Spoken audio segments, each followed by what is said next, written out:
Selamat malam Ibu Weni dan selamat malam teman-teman. Kami dari kelompok 2 akan membawakan 2 bab materi. Bab 2 yaitu tentang tinjauan terhadap ilmu keperilakuan dalam perspektif akuntansi. Dan yang bab ketiga, konsep keperilakuan dan psikologi sosial. Sebelum memulai presentasi, saya sebagai perwakilan kelompok akan memperkenalkan diri terlebih dahulu. Saya Ida Ayu Dewi Diandari, kemudian kelompok saya ada Niluh Gede Novianti Citra Dewi, kemudian Nimade Cahya Utami, dan yang terakhir Newayan Ayu Tirtawati. Pembahasan yang pertama yaitu mempertimbangkan aspek keperilakuan pada akuntansi. Akuntansi adalah tentang manusia. Berdasarkan penelitian perilaku, manusia dan faktor sosial sesungguhnya didesain secara jelas dalam aspek-aspek operasional utama dari seluruh sistem akuntansi. Yang kedua, akuntansi adalah tindakan. Dalam organisasi, semua anggota mempunyai peran yang harus dimainkan guna mencapai tujuan organisasi. Pembahasan berikutnya, dimensi akuntansi keperilakuan. Akuntansi keperilakuan berada di balik peran akuntansi tradisional yang berarti mengumpulkan, mengukur, mencatat, dan melaporkan informasi keuangan. Dengan demikian, dimensi akuntansi berkaitan dengan perilaku manusia dan juga dengan desain, konstruksi, serta penggunaan suatu sistem informasi akuntansi yang efisien. Akuntansi keperilakuan dengan mempertimbangkan hubungan antara perilaku manusia dan sistem akuntansi, mencerminkan dimensi sosial dan budaya manusia dalam suatu organisasi. Materi berikutnya akan disampaikan oleh Novi. Baiklah, selanjutnya saya akan menjelaskan tentang lingkup dan sasaran hasil ilmu keperilakuan. Ilmu keperilakuan adalah bagian dari ilmu sosial manusia. Para akuntan keperilakuan memusatkan perhatian mereka pada hubungan antar perilaku dan sistem akuntansi. Mereka menyadari bahwa proses akuntansi melibatkan ringkasan dari sejumlah kejadian ekonomi makro yang dihasilkan dari perilaku manusia dan akuntansi itu sendiri, serta dari beberapa faktor yang dapat mempengaruhi perilaku yang pada gilirannya secara bersama-sama akan menentukan semua keberhasilan ekonomi. Selanjutnya, saya akan menjelaskan tentang perspektif berdasarkan perilaku manusia. Perspektif berdasarkan perilaku manusia ini dibagi menjadi 3. Yang pertama, psikologi, yang kedua ada sosial, dan yang ketiga ada psikologi sosial. Psikologi merupakan ilmu pengetahuan yang berusaha untuk mengukur, menjelaskan, dan terkadang mengubah perilaku manusia. Sedangkan sosiologi adalah ilmu yang mempelajari orang-orang dalam hubungannya dengan sesama manusia. Selanjutnya ada psikologi sosial, adalah suatu bidang kajian di dalam psikologi tetapi memadukan konsep-konsep baik dari psikologi maupun sosial.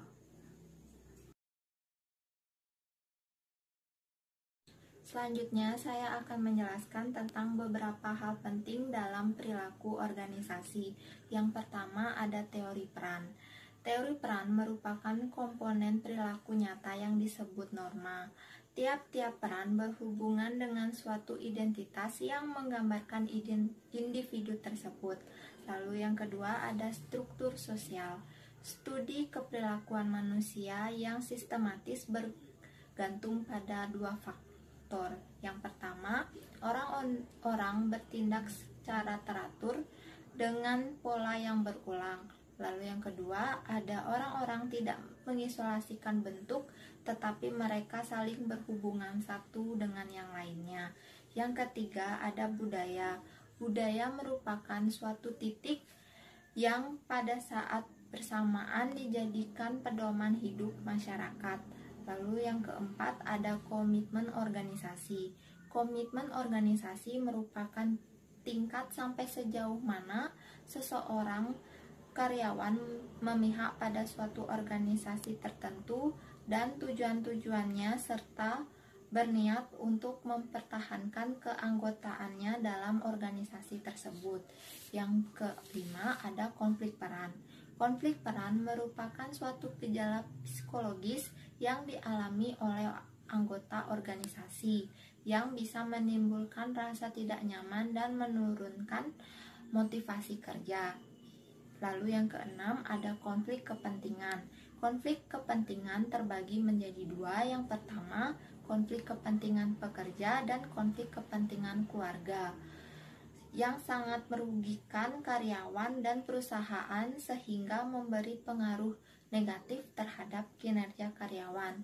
Dan yang ketujuh atau yang terakhir ada pemberdayaan karyawan. Materi selanjutnya yaitu konsep keperilakuan dari psikologi dan psikologi sosial. Materi pertama yaitu sikap. Sikap adalah suatu hal mengenai kecenderungan bereaksi baik dengan cara yang menguntungkan maupun tidak menguntungkan secara konsisten pada orang, objek, atau situasi.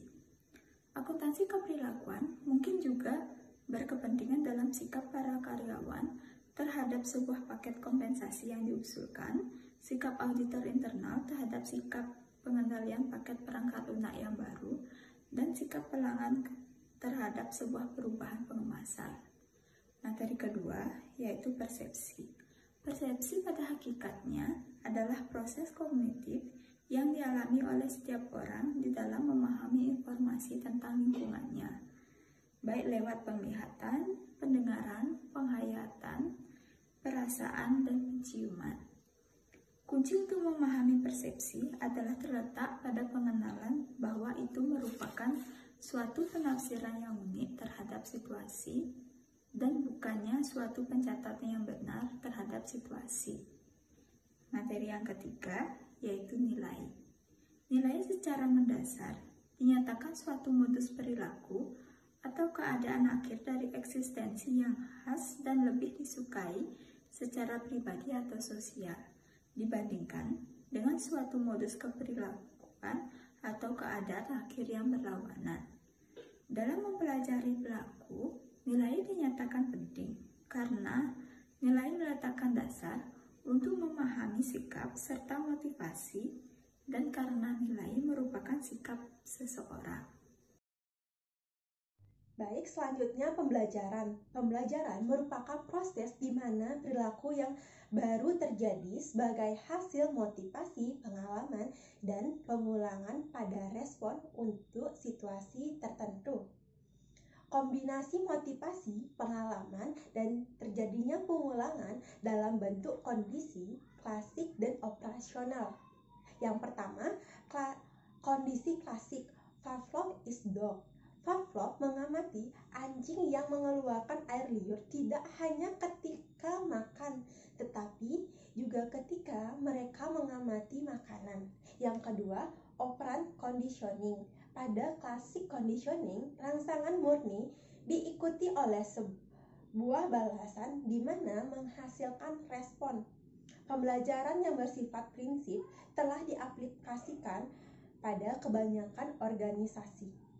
Selanjutnya, kepribadian. Kepribadian mengacu pada karakteristik psikolog dalam diri yang menentukan, mereplikasikan bagaimana respon seseorang terhadap lingkungannya. Tidak ada dua orang yang memiliki persamaan dalam karakter pribadi secara khusus. Aplikasi utama dari teori kepribadian dalam organisasi merupakan prediksi keperilakuan.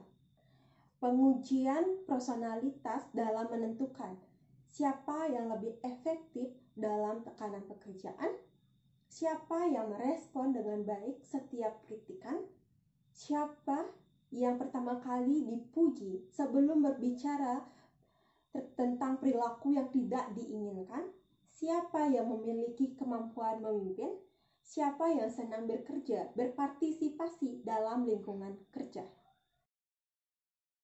Demikian presentasi yang dapat kami sampaikan. Mohon maaf jika ada salah dalam penyampaian. Sekian dan terima kasih.